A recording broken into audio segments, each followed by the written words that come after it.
유종짐이라는 말이 있습니다. 유종짐이라는 말의 뜻은 끝에 아름다움이 있다라는 것입니다. 무슨 일을 하든 무엇을 하든 마지막이 가장 중요한 것 같습니다. 우리가 오늘 예수님의 마지막 기도라는 제목으로 함께 말씀을 살펴보기 소망하는데요. 그 가운데 예수님께서 마지막 유종짐이로 하신 것이 무엇이겠습니까? 오늘 제목에 나와 있듯이 기도입니다. 예수님께서는 십자가에 달리시기 전 마지막으로 기도를 하십니다. 이제 우리가 오늘 본문은 요한복음인데요. 요한복음은 이제 다른 공관복음인 마태, 마가, 누가복음과는 조금 다른 관점을 갖고 있습니다. 이제 공관복음인 마태, 마가, 누가복음에서는 예수님의 마지막 기도를 언급할 때에 예수님의 겟세마네 기도를 언급을 하고 있습니다. 겟세마네 기도가 어떤 것입니까? 우리가 성경에서 보다시피 예수님께서 열심을 다해 기도를 하시는 겁니다. 땀방울이 핏방울이 되도록 기도하셨다라고 이렇게 마태복음과 마가복음과 누가복음에는 나오게 되는 것이죠. 이제 마태복음은 유대인을 위한 관점을 가지고 이 마태라는 저자가 썼습니다. 또 마가복음은 예수님께서 참 인간이심을 강조를 하고 있고요. 그리고 누가복음은 이제 이방인을 위한 복음서로 이방인을 위해서 썼습니다. 그렇기 때문에 그 인간을 향한 관점, 예수님의 인간 되심을 강조를 하고 있는 것이죠. 그래서 예수님께서 십자가에 달리시기 전 땀방울이 핏방울이 되도록 기도하시는 겟세마네 그 기도를 이 공관복음인 마태마가 누가복음에서는 언급을 하고 있습니다. 그 기도의 내용인즉슨 예수님께서 이제 십자가에 달리시기 전에 이제 마지막으로 하나님께 기도를 하시는데, 아버지여, 이 잔을 내게서 옮겨 주옵소서. 그러나 나의 원대로 하지 마옵시고 아버지의 원대로 하옵소서라며 열심을 다해 기도하시며 예수님의 인간적인 모습들을 이제 공관복음에서는 그리고 있습니다. 반면에 오늘 우리가 살펴볼 요한복음은, 요한복음의 특징은 예수님께서 참 신이심을 강조합니다. 하나님의 아들이시고 그 가운데 하나님의 아들로서 참 신으로 우리 가운데 함께하고 계시다라는 것을 드러내고 있는 것이죠. 그래서 이 요한복음 17장은 예수 그리스도의 마지막 기도로 그런 인간적인 예수님의 부분을 강조하는 것이 아니라 그 예수님의 대제사장으로서의 직분을 이렇게 우리에게 보여주고 있는 것입니다. 그래서 요한복음 17장을 이제 이명으로는 이렇게 부릅니다. 예수님의 대제사장적 기도라고 이렇게 부르는 것이죠. 이 요한복음 17장은 크게 세 부분으로 나뉘어집니다. 첫 번째 부분은 저번 주에 김 목사님이 함께 말씀 전해주신 것처럼 성부 하나님과 성자 예수님의 영광을 구하는 기도가 이제 주로 이루고, 그 가운데 이제 오늘 우리가 다룰 말씀인 예수님께서 당신의 제자들을 향한 기도를 우리에게 보여주고 있는 것입니다. 그리고 20절부터 26절까지는 성도들의 연합을 위하여서 이렇게 기도하고 계신 예수님의 모습을 볼 수 있는 것입니다. 우리가 예수님의 기도를 살펴보기에 앞서서 이제 그럼 이 대제사장적 기도란 무엇인가를 우리가 좀 살펴보기 소망하는데요. 먼저는 우리가 대제사장의 역할을 우리가 잘 알아야 합니다. 대제사장이란 죄인을 하나님 앞에 서도록 인도하는 역할입니다. 예수께서 대제사장으로서 죄로 인해서 하나님과 그 인간 사이에 그 무너진 관계를 이어주는 다리 역할을 하는 것처럼, 그 가운데 이제 구약에서 하나님의 백성들 그리고 이스라엘 백성들이 그 하나님 앞에 설 때에, 그러니까 즉 죄인이 이제 하나님 앞에 설 때에 나아가는 방법이 있었는데 바로 제사입니다.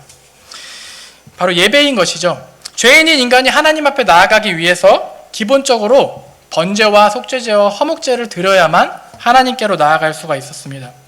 이는 왜 그러느냐면 구약의 정결법에 따라서 죄인인 인간 대신 다른 어떠한 생명이 피를 흘림으로 인해서 그 인간을 일시적으로 정결하게 하는 그런 정결법이 있었기 때문입니다. 말씀을 함께 같이 읽어보도록 하겠습니다. 레위기 17장 11절 말씀인데요. 우리 함께 읽습니다. 육체의 생명은 피에 있음이라. 내가 이 피를 너희에게 주어 제단에 뿌려 너희의 생명을 위하여 속죄하게 하였나니 생명이 피에 있으므로 피가 죄를 속하느니라. 아멘. 이와 같이 흠없는 양이나 흠없는 소가 인간 대신에 피를 흘려서 생명을 다함으로 죽음으로써 인간이 일시적으로나마 정결함을 얻어서 하나님 앞에 나아갈 수가 있었던 것이죠. 그 예배, 그 제사를 돕는 이가 바로 대제사장이었던 겁니다. 어떤 개인 혼자서 하나님 앞에 나아갈 수가 없었습니다. 성직인 대제사장이 그 인간을 도와서, 그 제사를 도와서 인간이 하나님 앞에 설 수 있도록 인도하는 역할이 바로 대제사장인 겁니다. 그런 의미에서 우리가 오늘 살펴볼 그 예수님의 마지막 기도가 예수님이 대제사장이라는 역할을 갖고 계시다라는 것을 이해하고 오늘 본문으로 들어가기를 소망합니다. 오늘 본문 속에 예수님의 기도의 내용은 크게 세 가지입니다. 첫 번째로 11절 말씀에 우리와 같이 그들도 하나가 되게 하옵소서라는 기도 내용으로 첫 번째 기도를 하시고요. 두 번째로는 15절 말씀에 그들이 악에 빠지지 않게 보전하옵소서라고 이렇게 기도를 하십니다. 또 세 번째로 17절에 그들도 진리로 거룩함을 얻게 하옵소서 이렇게 기도하시는 내용들을 볼 수 있습니다. 예수님께서 제자들에게 그리고 지금 시대를 살아가는 저와 여러분, 성도인 우리에게도 예수님께서는 이 기도를, 마지막 기도를 우리에게도 계속해서 하고 계신 줄로 믿습니다. 네, 예수님께서 그 제자들에게 이렇게 기도를 하시는 첫 번째 내용이 우리와 같이 하나가 된다라는 것입니다. 여기서 우리가 살펴봐야 될 단어가 우리라는 단어입니다. 예수님은 지금 하나님 앞에 기도를 하고 있습니다. 그 가운데 우리란 무엇을 뜻할까요? 이것은 바로 예수님께서 우리는 그 성부 하나님과 성자 예수님과 성령 하나님, 이 삼위일체 되신 하나님, 그 거룩하신 연합을 이루시는 그 하나님처럼 이 제자들도 이렇게 되기를 원합니다라고 이렇게 소망을 하고 계신 거예요. 그 가운데 하나님처럼 주의 성도들이 거룩한 연합을 바라는 예수 그리스도의 마음이 바로 이 첫 번째 기도에 담겨져 있는 것입니다.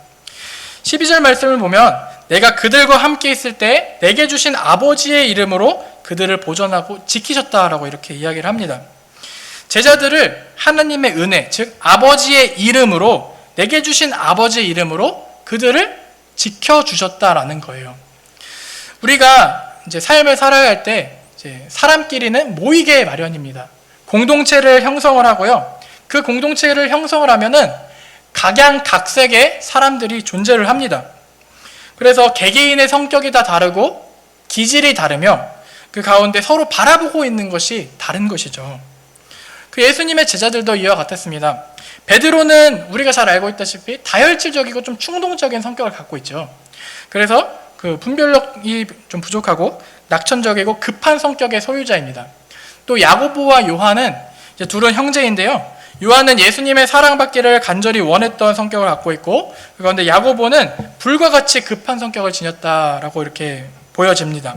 그리고 이 둘은 형제인데 좀 지능적이었습니다. 머리가 조금 좀 뛰어났던 것 같아요. 그래서 이제 그 세상이 어떻게 돌아가는지를 읽고 내 앞에 계신 분이 예수 그리스도께서 메시아로서 왕으로 오실 분이신 것을 알고 있었던 거예요. 당시 유대인들에게는 그 메시아 대망 사상을 갖고 있었는데 메시아가 이스라엘 가운데로 와서 이 로마의 압제로부터 벗어내 주실 것이다 이런 생각들을 갖고 있었어요. 근데 이 예수 그리스도가 딱 보니까 범상치 않으시거든요.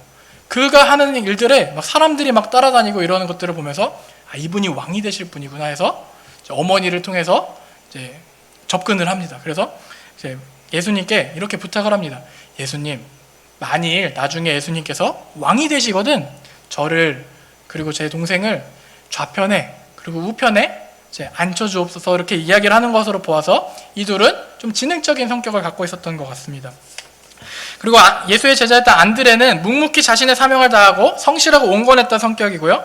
도마는 우리가 잘 알고 있다시피 의심이 많아서 예수님께서 죽으시고 부활하셨다는 사실을 눈으로 봐야지만 눈으로 보고 나서야 그제서야 나의 주 나의 하나님 이렇게 고백을 했었던 것을 볼 수 있죠. 도마는 합리적이고 진리를 알기 위한 의심이 많았던 사람입니다. 또 마태는 전승에 따르면 순종과 용기의 인물이라고 합니다. 참을 수 없는 모욕까지 인내한 인내자라고 이렇게 그 전승에 기록이 되어 있습니다. 또 우리가 이제 예수님의 그 마지막 제자이자 예수님을 배신한 가룟 유다는 계산적인 사람이었고 자기의 이익만을 중시해서 자신의 이익 때문에 예수님을, 자신의 스승을 팔아넘기기까지 하는 그런 인물이었던 것이죠. 이렇듯이 사람이 모이게 되면 기질이 서로 다 다르기 때문에 그 가운데 의견 차이가 갈리게 되고 싸움투성이인 인간관계가 형성이 되게 됩니다. 이것은 비단 교회 공동체와 교회 공동체뿐만 아니라 가족 안에서도 이런 모습을 찾아볼 수 있죠. 저는 여동생이 한 명 있습니다. 그래서 저는 이제 1월생이고 동생은 4월생이에요. 그래서 한 21개월 정도가 차이가 나는데 이제 그 학년은 2년이지만 좀 복잡합니다. 학년은 2년이지만 연년생이에요. 그러니까 연년생이 어떻죠? 우리 자녀를 가지고 계신 부모님들은 잘 아시죠? 그 싸움이 막 엄청 나고 있는 거예요. 저도 지금 이제 그 갓난아기 주아와 주연이가 있는데 둘이 연년이거든요. 벌써부터 지금 막 견제를 하기 시작하는 그런 모습들이 보여집니다. 어쨌든 이렇게 연년생이니까 막 엄청나게 싸움이 있는 거예요. 저랑 동생이 거기다가 기질까지 완전히 반대예요. 제 동생은 제 동생은 좀 논리적이고 말을 굉장히 잘합니다. 말을 굉장히 잘해서 그 가운데 자기의 머리로 이해가 안 되면 그냥 쏟아붓고 보는 거예요. 그리고 답답한 걸 싫어하고 빠르고 정확하고 신속한 것을 추구하는 편입니다. 명쾌한 해석을 내리는 그 논리형인 인간인 거죠. 근데 반면에 저는 어떻습니까? 저는 좀 감성을 추구합니다. 좀 감정적이고 뭔가 가슴에 딱 와닿아야 움직입니다. 그 전까지는 그렇게 이렇게 하다가 감정적으로 또 마음속에 와닿음이 있으면 그제서야 이제 움직이기를 시작하고 좀 둥그스름하고 좀 느린 편이고 관계를 좀 추구하는 편입니다. 그러니까 동생은 이제 논리적이고 뭔가 딱딱딱딱 이렇게 떨어져야 되는데 저랑은 너무 안 맞는 거예요. 그러니까 제가 청소년기와 대학 시절에 이제 동생과 드립다 싸웠던 기억이 너무나도 많이 있는 거예요. 그래서 싸우다 보면 어떻게 됩니까? 이제 막 정말 별것도 아닌 일로 싸웁니다. 뭐 이게 어쨌네 저게 어쨌네 뭐 핸드폰을 하는데 뭐가 잘못 눌렸는데 그거 가지고 막 이제 막 싸우기 시작하면은 이제 언성이 높아지고 그러다가 어떻게 되죠? 부모님이 와서 중재를 하다가 부모님마저도 거기에 휘말려서 또 싸우게 되는 일들이 우리 가정 가운데도 있지 않습니까? 이렇듯이 우리 안에는 기질이 다 달라서 그 안에 이제 함께 할 때에 그런 많은 싸움들이 있는 것이죠. 지금은 이제 성인이 돼서 이제 못 싸우는 겁니다. 안 싸우는 게 아니고 못 싸우는 거죠. 이제 몸이 떨어져 있으니까. 그래서 이제 또 근데 가족끼리 모이는 가족 모임이나 이렇게 있다 보면 또 이제 막 의견 차이가 나오면은 막 싸움이 있게 되는 거죠. 이렇게 동생과 저는 이렇게 기질이 다르고 맞지 않는 성격을 갖고 있는데 저와 동생을 하나로 이어주는 일이 있습니다. 제가 이제 저와 동생의 공통점이 있는데 둘 다 유학생활을 했어요. 저는 중국에서 했고 동생은 자기가 열심히 해가지고 미국에서 이제 뭐 장학금 받으면서 이렇게 유학생활을 했거든요. 근데 유학생활하면 어떻죠? 집이 한국 고국에 있는데 너무 외로운 거예요. 외로운 중에 하나님께서 만나주시는 은혜를 저와 동생이 경험을 했습니다. 그래서 그 만나주신 그 하나님, 그 예수님의 은혜를 저와 동생이 나누게 될 때 이건 기질과 상관이 없어요. 그 예수님의 은혜를 나누니까 우리 안에 풍성한 나눔이 생기고 거룩한 그 교제가 되는 거예요. 근데 다른 그런 거룩한 교제가 아니라 그 다른 것들을 하게 되면 막 싸움들이 일어나는 거죠. 그러니까 우리 마음의 중심에 예수님이 있느냐, 그 예수를 나누느냐에 따라서 그 안에 우리가 거룩한 연합을 이루게 되는 것입니다. 우리가 예수님의 성품을 담지 않고서는 하나가 되기가 참 어렵습니다. 교회 안의 신자를 성도라고 합니다. 거룩한 성에 무리 도자를 써서 예수 그리스도를 따르는 거룩한 무리들이라는 뜻을 갖고 있지만 사실 우리가 신앙생활을 하면 그 거룩한 모습만 있는 것이 아니죠.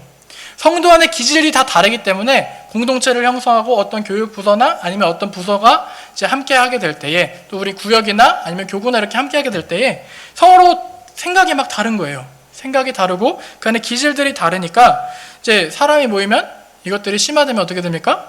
다툼이 있게 되는 것입니다. 이 집사님이 생각하는 게 내 마음속에 마음에 들지 않는 거예요.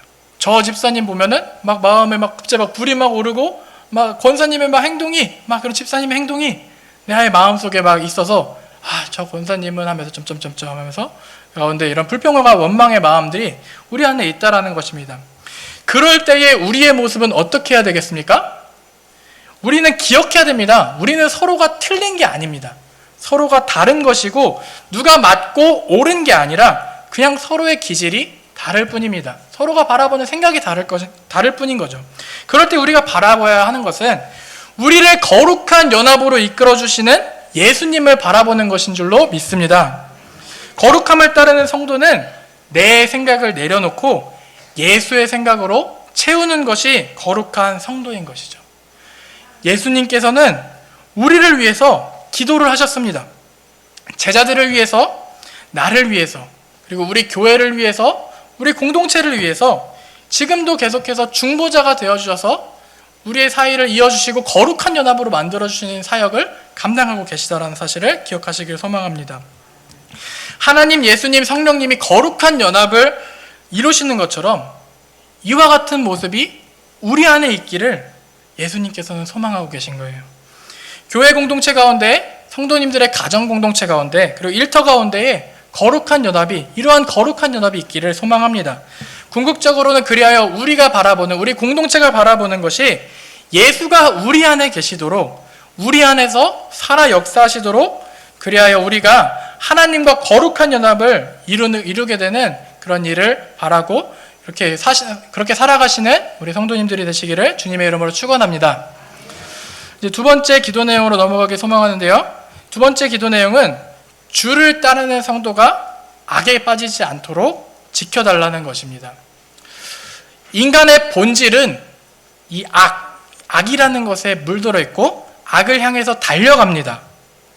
이 악이라는 개념은 나쁘다라는 개념과는 살짝 다릅니다.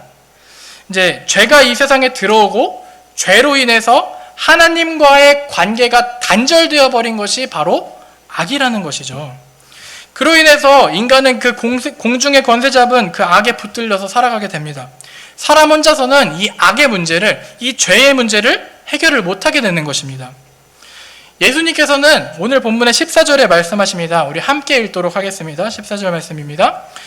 내가 아버지의 말씀을 그들에게 주었사오매 세상이 그들을 미워하였사오니 이는 내가 세상에 속하지 아니함 같이 그들도 세상에 속하지 아니함으로 인함이니이다. 아멘.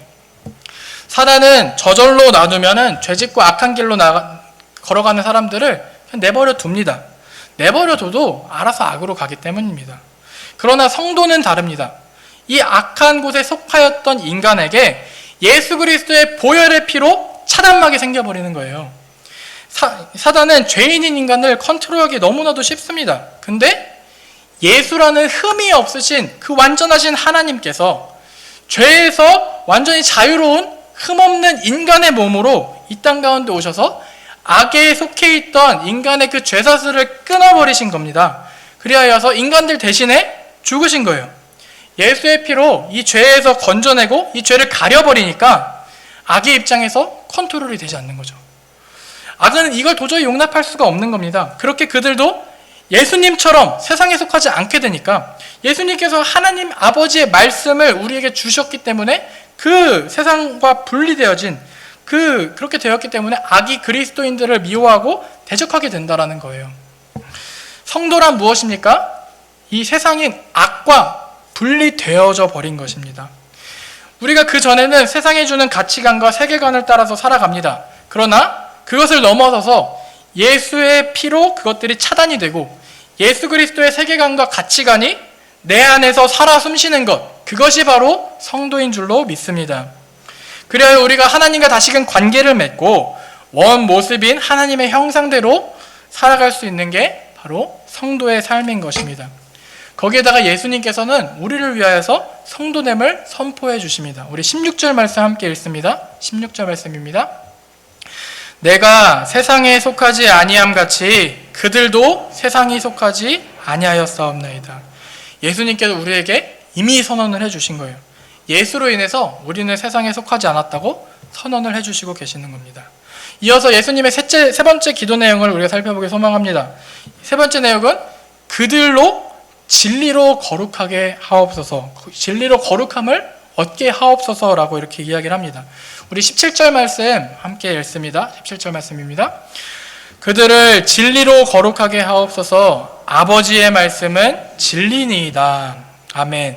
성도가 성도로서 그 거룩함을 따르는 제자로서 살기 위해서는 진리가 필요하다라고 이야기를 합니다. 진리가 무엇입니까? 오늘 본문에 나오듯이 진리는 하나님의 말씀, 로고스입니다. 믿으십니까? 네, 성도의 처음과 끝은 하나님의 말씀입니다. 모든 것이 하나님 아버지께로부터 나오고 하나님 아버지를 신뢰하며 그의 말씀이 내 안에 있는 것, 그것이 바로 거룩함입니다. 그래서 말씀을 따라 사는 삶, 우리의 마음의 중심에 딱 하나님의 말씀이 자리 잡고 그 하나님을 모시고 사는 것이 바로 성도의 모습이라는 거예요. 하나님 아버지를 신뢰하고 그 가운데 그 마음의 중심에 하나님이 있으면 그는 성도이고 그 마음에 하나님이 없으면 안 된다라는 것입니다. 복음의 정수는 이렇게 정말 간단합니다. 그의 말씀을 따라서 사는 삶, 우리 마음의 중심에 하나님이 있느냐 없느냐 이거에 따라서 나뉘어진다라는 겁니다. 이렇게 비신자와 신자의 차이가 여기서 나오게 되는 것이죠.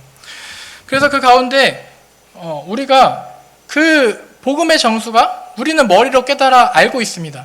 그런데 이것을 삶으로 살아내기가 참 너무나도 어려운 것 같습니다.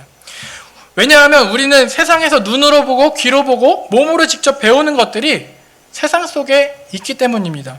믿음을 갖고 있는 우리는 이미 구원받은 성도로서 예수님께서 선언해 주셔서 성도로서 살지만 아직 우리는 세상 속에 살고 있기 때문에 그 세상에 살면서 우리 안에 옛적인 본성이 계속해서 우리를 유혹을 하는 겁니다. 우리의 마음의 중심에 하나님으로 가득 차 있고 하나님의 말씀이 있어야 되는데 우리의 마음의 중심에 뭐가 있나요? 돈이 있는 거예요. 우리의 마음의 중심에 그 현실 피부에 더 와닿는 돈이 마음을 자리 잡게 하고요. 그 가운데 어떠한 일이나 어떠한 사역들이 우리 안에 중심에 하나님의 말씀 대신 자리 잡아 있다면 그것이 우상이 되어버릴 수도 있는 것입니다.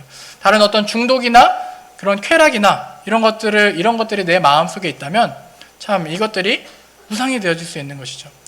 저희 아버지는 장로님이십니다. 이번에 이제 모교회가 건축을 진행을 하게 됐어요. 코로나 시기에 건축을 진행하는 게 참 쉽지 않죠.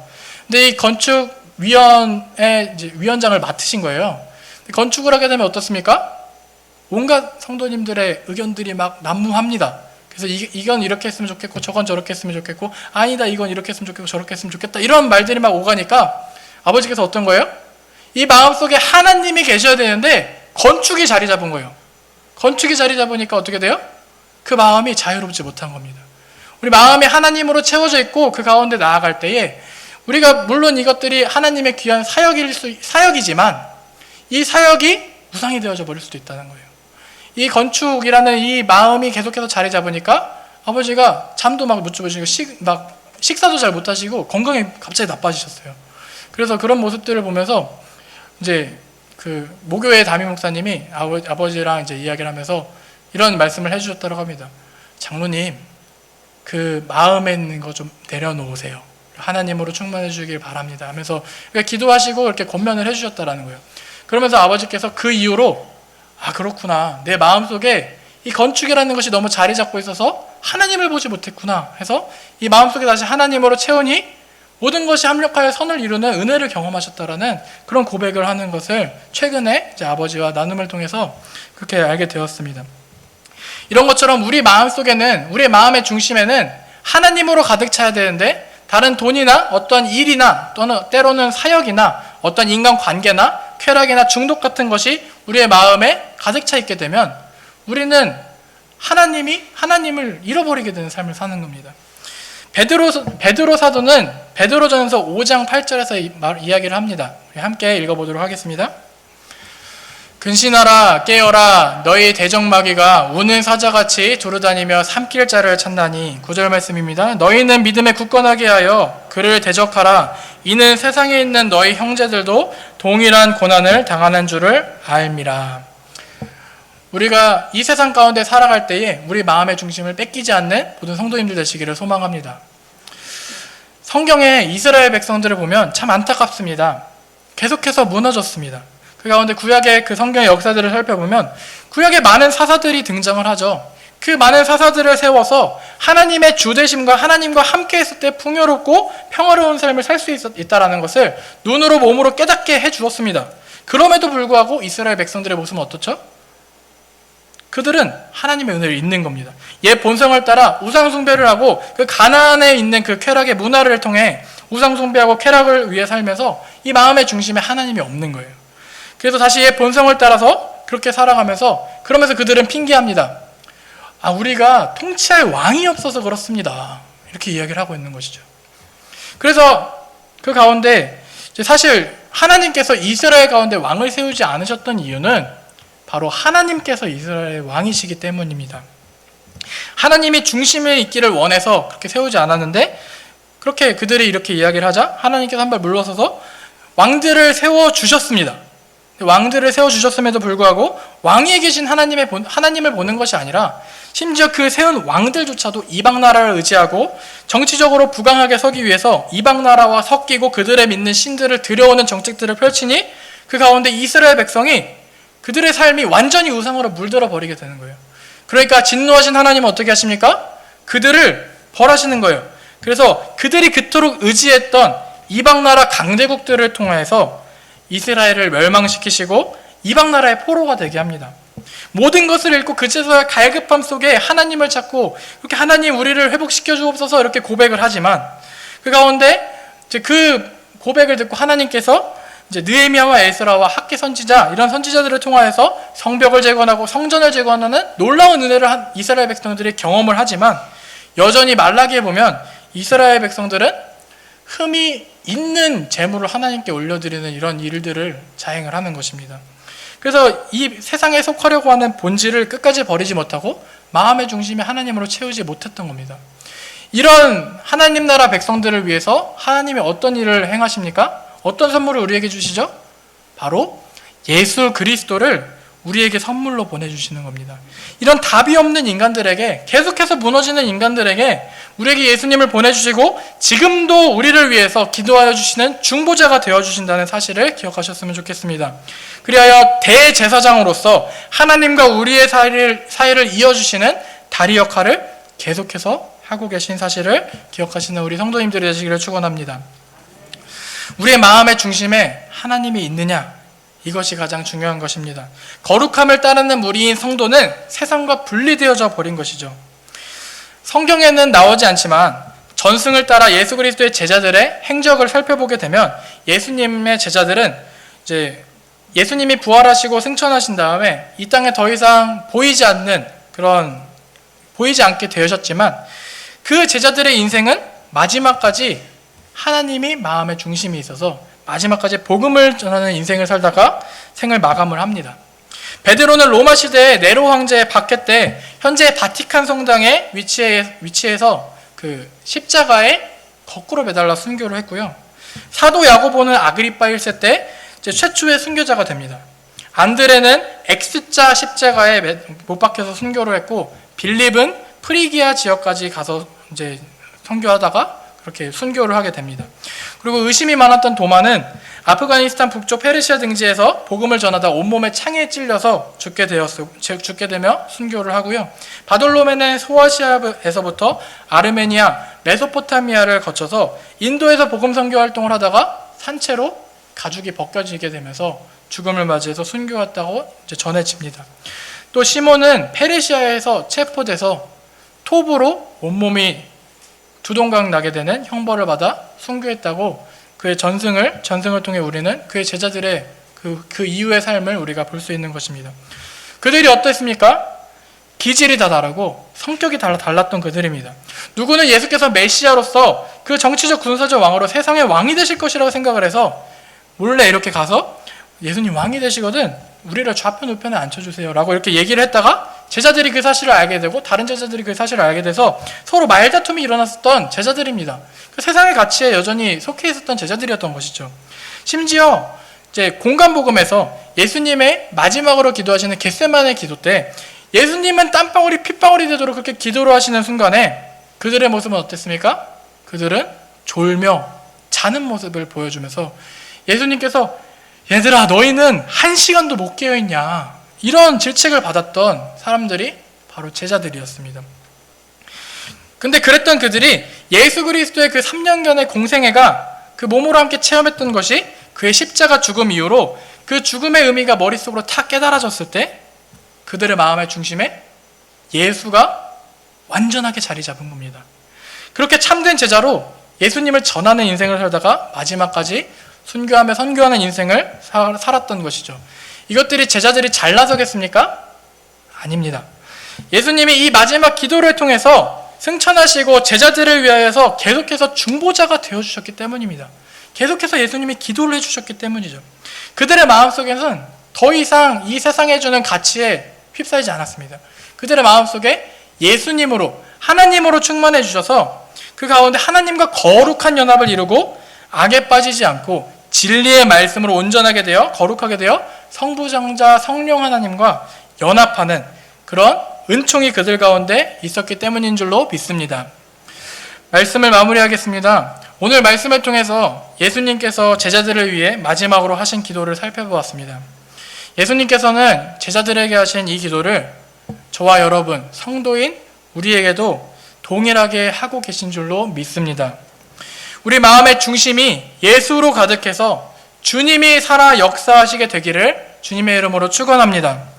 그리하여 예수님이 마지막으로 기도하신 내용처럼 우리가 교회 안에서 거룩한 연합을 이루고 우리의 가정 안에서 거룩한 연합을 이루고 궁극적으로 하나님과 우리의 공동체가 거룩한 연합을 이루며 악에서 떠나서 진리의 말씀인 하나님의 말씀을 붙드는 거룩한 성도로서 삶을 살아야 될 줄로 믿습니다.